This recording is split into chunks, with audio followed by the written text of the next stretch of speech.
Voici la question du jour. Est-ce que la mort de tous les premiers-nés du pays d'Égypte était une injustice de la part de Dieu? La parole de Dieu va nous donner la réponse bien précise aujourd'hui même à l'émission À travers la Bible.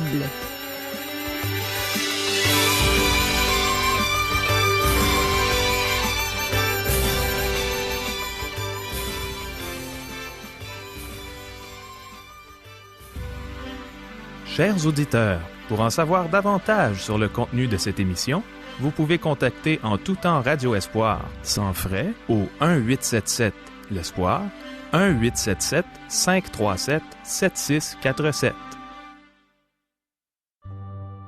Bonjour, ici Caro.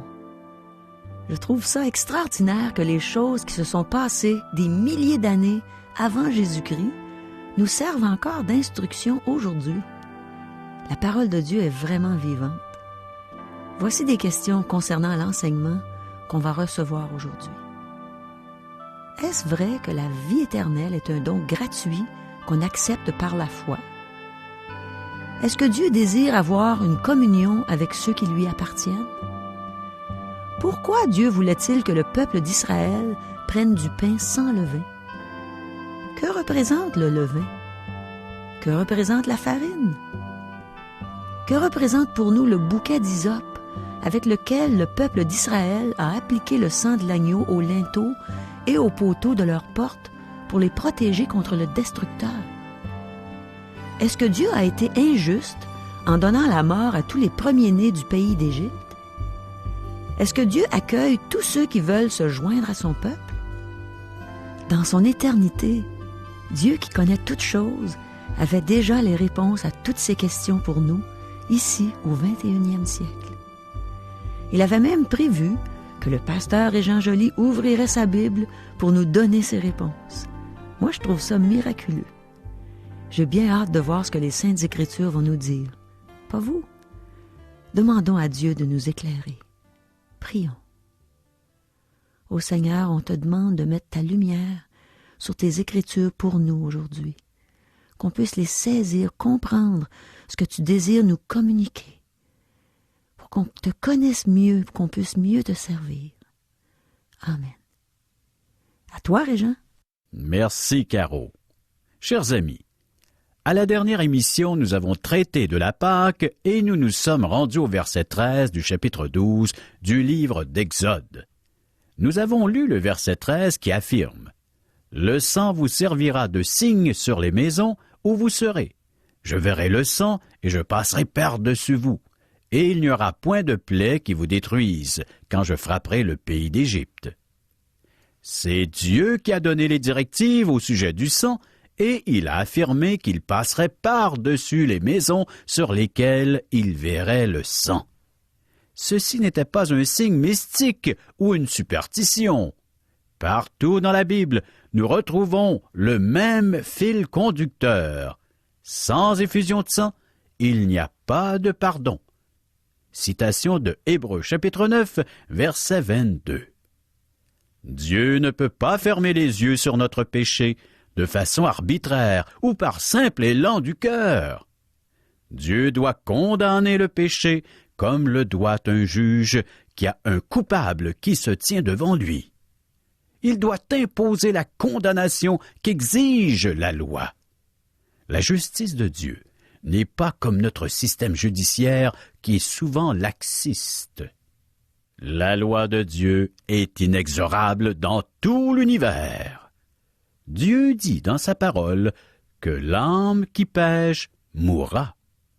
Une vie innocente doit être donnée en rançon pour la mienne, donc nous sommes tous condamnés. Une peine de mort pèse sur nous tous. Si nous acceptons Christ par la foi, nous serons sauvés. Il est l'agneau de Dieu qui ôte les péchés du monde. Rapporté par l'Évangile selon Jean chapitre 1er, verset 29. Cette nuit fatidique en Égypte, le premier-né de chaque foyer qui n'était pas couvert par le sang périra. Étendre le sang sur les poteaux et le linteau de sa porte était un geste qui démontrait sa foi dans la parole de Dieu. De la même façon, nous devons personnellement croire que le sang de Jésus nous purifie de tout péché et qu'il a donné sa vie en rançon pour la nôtre. Nous devons accepter par la foi ce don gratuit de la vie éternelle. Un simple geste de foi fut suffisant. Il ne fut pas nécessaire d'acheter son salut, ni de faire de bonnes œuvres. Il n'eut pas besoin de sacrifices supplémentaires. Lorsque l'ange de la mort voyait le sang, il passait par-dessus cette maison. Ce fut suivi de la fête de la Pâque. Dans le livre Lévitique, nous trouvons des instructions au sujet de la fête de Pâques ainsi que la fête des pains sans levain. Cette deuxième fête fait partie de la première et elle suivait immédiatement la Pâque. Débutons notre lecture, chers amis. Exode chapitre 12, versets 14 à 16. Vous conserverez le souvenir de ce jour et vous le célébrerez par une fête en l'honneur de l'Éternel. Vous le célébrerez comme une loi perpétuelle pour vos descendants. Pendant 7 jours, vous mangerez des pains sans levain. Dès le premier jour, il n'y aura plus de levain dans vos maisons, car toute personne qui mangera du pain levé, du premier jour au 7e jour, sera retranchée d'Israël. Le premier jour, vous aurez une sainte convocation, et le 7e jour, vous aurez une sainte convocation. On ne fera aucun travail ces jours-là. Vous pourrez seulement préparer la nourriture de chaque personne. Ces instructions, chers amis, n'ont rien à voir avec l'ange de la mort qui passera pendant la nuit. Cela n'a rien à voir avec le salut des individus. C'est une fête, une occasion de réjouissance pour ceux qui habitent la maison. C'est un devoir, puisque Dieu le commande, mais c'est aussi un privilège, car c'est une occasion de communion avec Dieu. Ceci nous rappelle que Dieu nous sauve parce qu'il désire être en communion avec nous. Il désire que nous lui donnions notre cœur, établir une relation personnelle avec toi. Verset 17. Vous observerez la fête des pains sans levain, car c'est en ce jour même que j'aurai fait sortir vos armées du pays d'Égypte. Vous observerez ce jour comme une loi perpétuelle pour vos descendants. Le peuple a mangé du pain sans levain pendant leur sortie d'Égypte. En effet, immédiatement après la nuit de Pâques, le peuple d'Israël fut chassé d'Égypte. Il mangea du pain sans levain pendant 7 jours. Notez que les gens devaient manger du pain sans levain. Ceux qui mangeaient du pain avec de la levure étaient retranchés du peuple. Il n'y avait plus de communion avec cette personne. Le levain est mentionné 8 ou 9 fois entre les versets 14 et 20. Poursuivons. Lisons cette fois les versets 19 et 20. Pendant 7 jours, il ne se trouvera point de levain dans vos maisons, car toute personne qui mangera du pain levé sera retranchée de l'assemblée d'Israël, que ce soit un étranger ou un indigène. Vous ne mangerez point de pain levé. Dans toutes vos demeures, vous mangerez des pains sans levain. Le levain est une image du mal. Le levain représente le péché. C'est ce qui offense Dieu. Dans le 13e chapitre de l'Évangile selon Matthieu, nous avons la parabole de la femme qui met du levain dans 3 mesures de farine. Ce levain ne représente pas l'Évangile, parce que le levain représente le péché.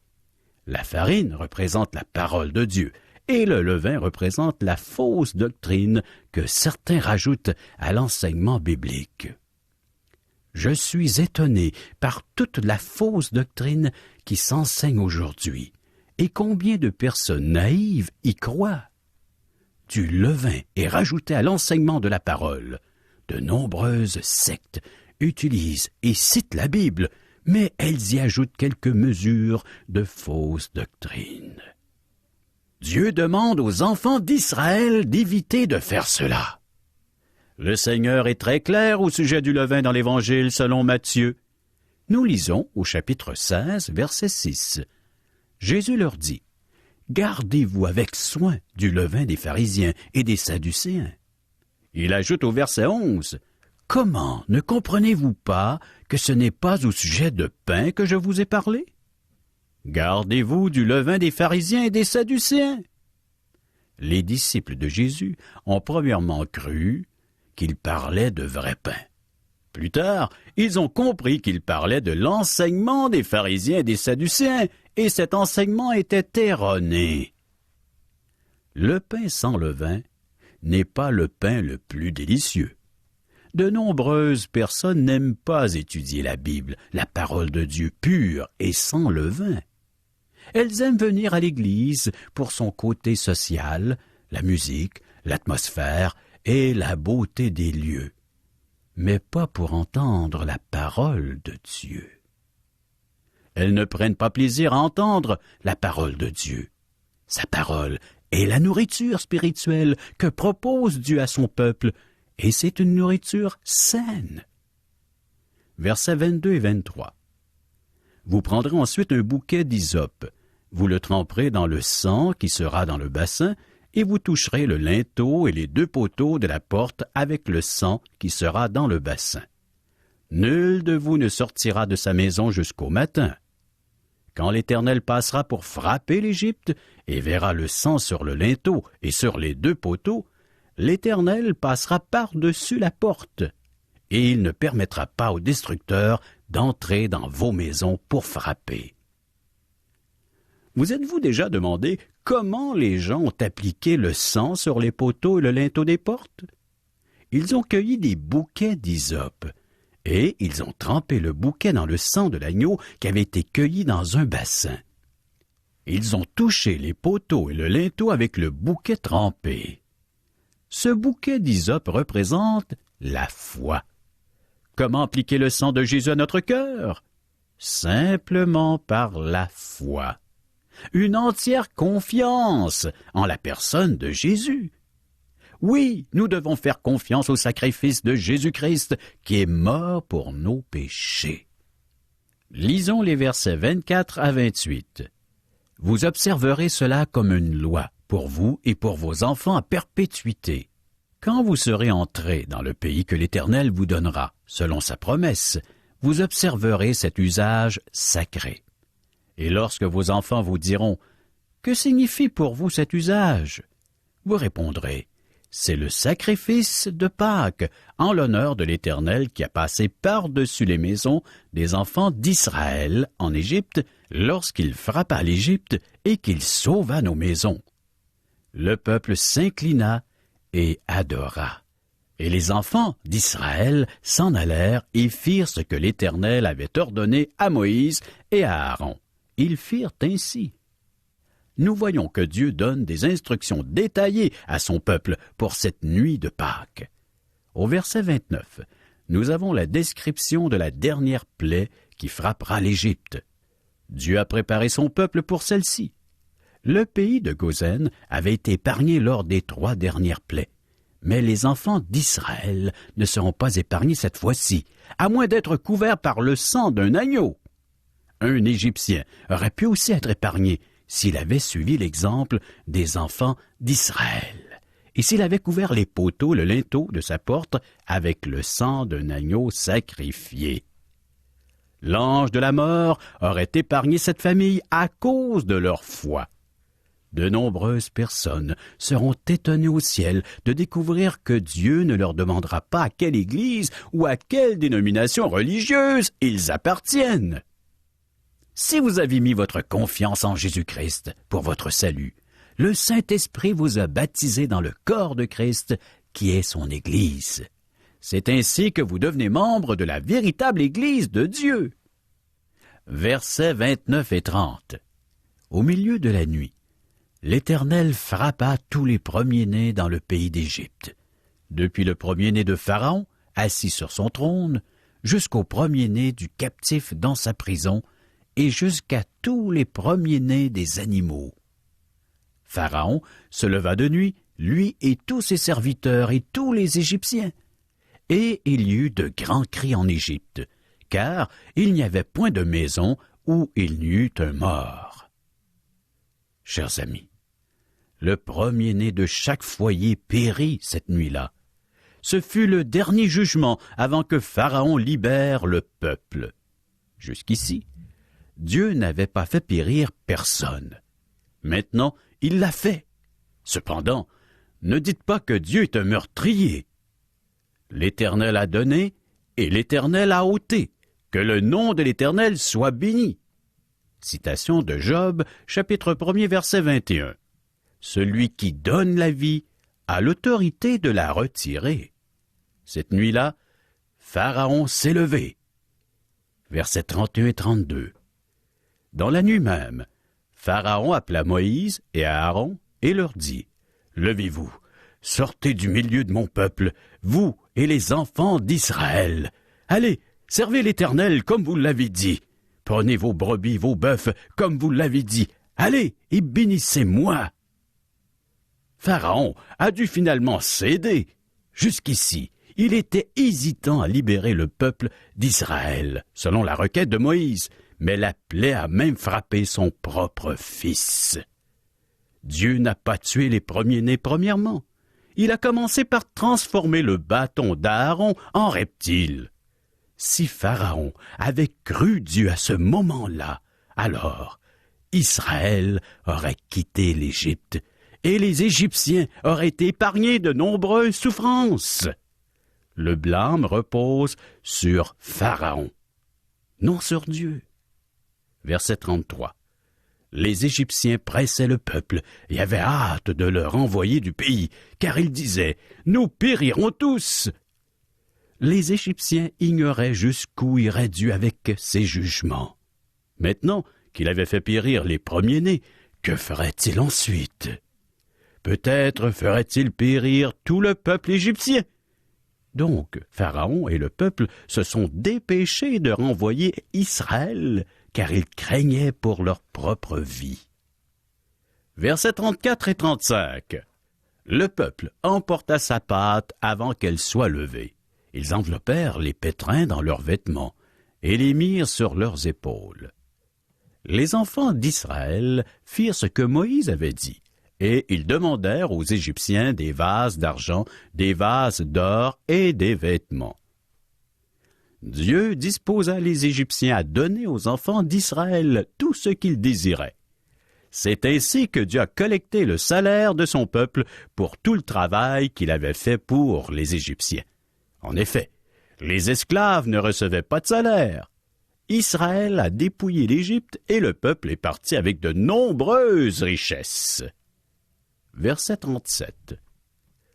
Les enfants d'Israël partirent de Ramsès pour Sukkot, au nombre d'environ 600 000 hommes de pied, sans les enfants. Nous voyons sur quel verset certains théologiens, entre autres le docteur Kyle, se sont appuyés pour estimer le nombre de personnes qui ont quitté l'Égypte à cette occasion. Nous discuterons du nombre de personnes lorsque nous serons au livre des nombres. C'est à suivre, chers amis. Donc, plus d'1 million de personnes ont dû quitter l'Égypte parce qu'il y avait 600 000 hommes, sans les femmes et les enfants. De plus, la Bible attire notre attention sur un autre détail. Verset 38. Une multitude de gens de toute espèce montèrent avec eux. Ils avaient aussi des troupeaux considérables de brebis et de bœufs. Une grande multitude se joignit à Israël au moment de sa sortie d'Égypte. Celle-ci fut une source de problèmes et d'ennuis. Qui sont ces gens? Nous en reparlerons au chapitre 11 du livre des Nombres. Cette multitude créa de nombreux problèmes. En fait, c'étaient des métis. Il y eut de nombreux mariages entre des Israélites et des Égyptiens. Les enfants de ces unions interraciales ont dû choisir entre demeurer en Égypte ou suivre les enfants d'Israël.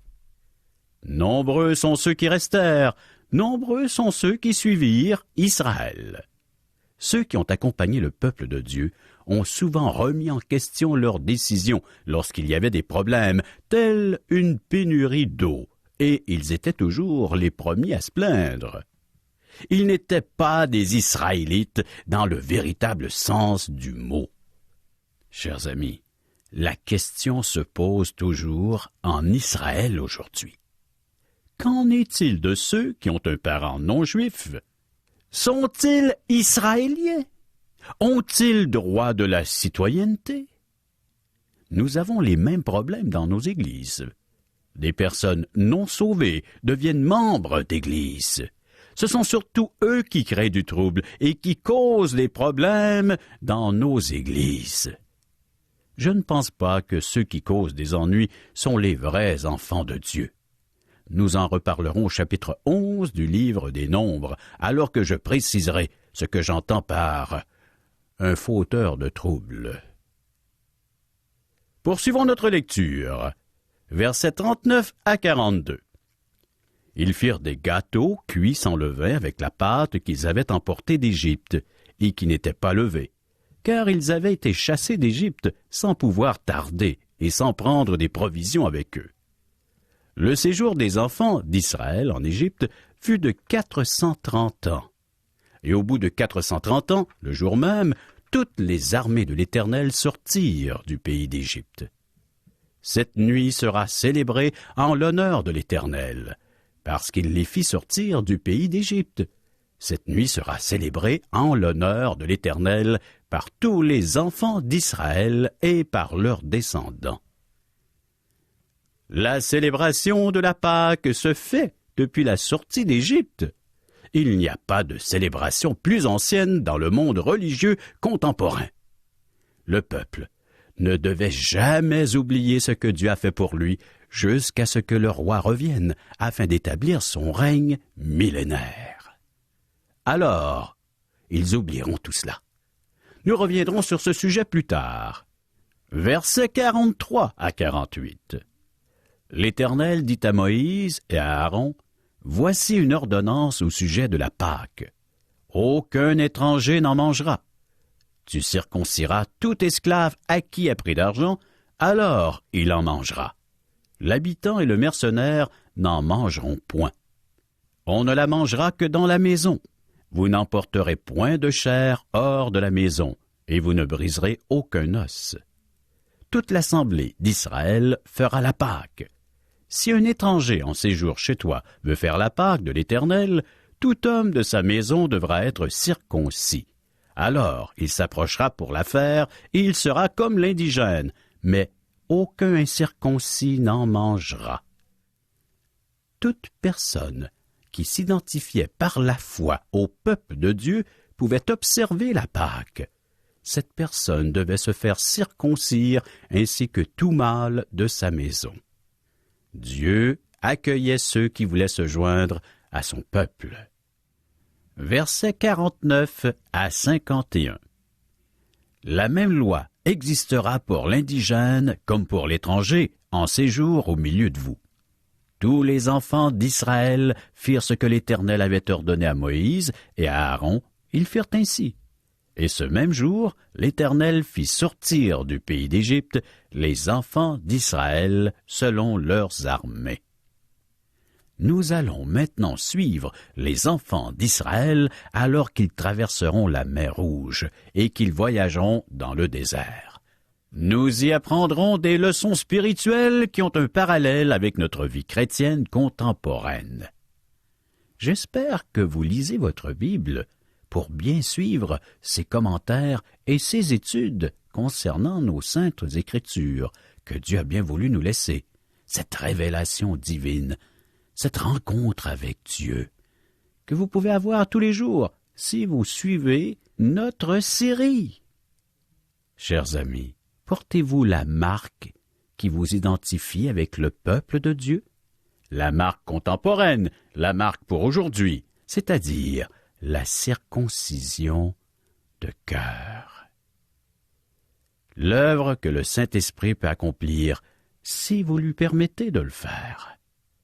Préparons-nous pour la prochaine émission en lisant Exode 13, verset 1er à Exode 14, verset 10. Merci beaucoup, Régent. Quand je pense que le sang des agneaux que le peuple de Dieu appliquait sur les linteaux et les poteaux de leurs portes les protégeait contre le destructeur. Par cette application, ils démontraient leur foi en Dieu. Et Dieu a tenu parole. Il n'a pas permis que leurs premiers-nés meurent comme ceux des Égyptiens. Et nous, c'est le sang de l'agneau, le sang de Jésus, qui nous garantit qu'on ne subira pas la colère à venir, qu'on n'ira pas en enfer. Le sang de Jésus couvre les péchés de tous ceux qui se repentent et qui reçoivent Jésus comme leur Sauveur, comme leur Seigneur.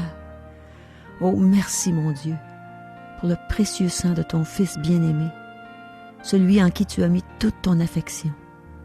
Merci de m'avoir racheté, de m'avoir donné la vie éternelle, moi qui méritais l'enfer éternel à cause de mes péchés. Tu as effacé ma dette simplement parce que j'ai mis toute ma confiance dans le sang de ton merveilleux Fils. Je méritais l'enfer, j'ai obtenu le ciel gratuitement. Quand je pense aussi que si les Égyptiens avaient eux aussi appliqué du sang de l'agneau sur leurs linteaux et sur les poteaux de leurs portes, leur premier-né aurait aussi été épargné de la mort. Ça nous démontre que peu importe qui nous sommes, juifs, arabes, grecs, noirs, blancs, jaunes, appartenant à peu importe quelle religion, si nous nous repentons et reconnaissons que Jésus seul est le chemin, la vérité et la vie, et si nous recevons tout simplement le cadeau qu'il nous offre, celui de la vie éternelle, il nous le donne. Dieu aime toutes ses créatures. Mais ces créatures ne sont pas toutes des enfants de Dieu. Dans l'Évangile de Jean, au 1er chapitre, les versets 12 et 13, il est écrit que tous ceux qui ont reçu la parole, c'est-à-dire Jésus, à ceux qui croient en son nom, elle a donné le pouvoir de devenir enfants de Dieu, lesquels sont nés non du sang, ni de la volonté de la chair, ni de la volonté de l'homme, mais de Dieu. Es-tu né de nouveau? Est-ce que l'agneau de Dieu a ôté ton péché? Réalises-tu que Dieu t'a tant aimé qu'il a donné son Fils unique afin qu'en croyant en lui, tu ne périsses pas, mais que tu aies la vie éternelle? On mérite tous de périr. On est tous des pécheurs. Et Dieu nous offre tous le ciel. N'essaie pas de le gagner par tes propres moyens, c'est impossible. Jésus a dit « Je suis le chemin, la vérité et la vie. Nul ne vient au Père que par moi. » Reconnais que c'est le sang de l'agneau, le sang de Jésus seul qui peut te laver, te rendre pur aux yeux de Dieu, pour que tu puisses entrer dans sa présence. C'est pour l'éternité. Imagine-toi passer l'éternité dans la présence de ton Créateur, dans la présence de Dieu. Vous avez des commentaires? Des questions? Vous aimeriez savoir ce que la Bible a à dire sur tel ou tel sujet? Écrivez-nous. Vous pouvez recevoir par le fait même des cours bibliques que nous offrons tout à fait gratuitement, ainsi que des invitations à assister à l'un de nos merveilleux déjeuners de l'espoir, offerts à la grandeur du Québec, où vous pourrez entendre des témoignages de vie transformées par le message de la Bible. Pour en connaître les dates et les endroits où auront lieu ces déjeuners, pour nous rejoindre, un des membres de l'équipe d'Aujourd'hui l'Espoir est disponible à recevoir vos commentaires. Vous composez le numéro de téléphone suivant, 1-877-l'Espoir, 1-877-l'Espoir, ou via notre site Internet www.radioespoir.ca, ou bien vous nous écrivez à Aujourd'hui l'Espoir, 6640 3e Avenue Ouest, Charlebourg, Québec, le code G1H 6H4.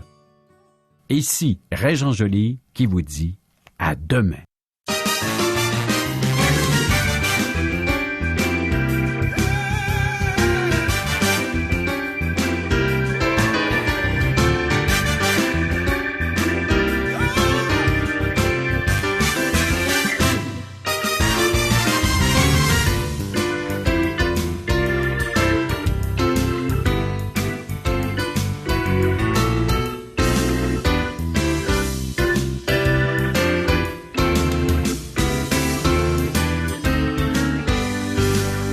Cette émission vous a été présentée par Radio Espoir.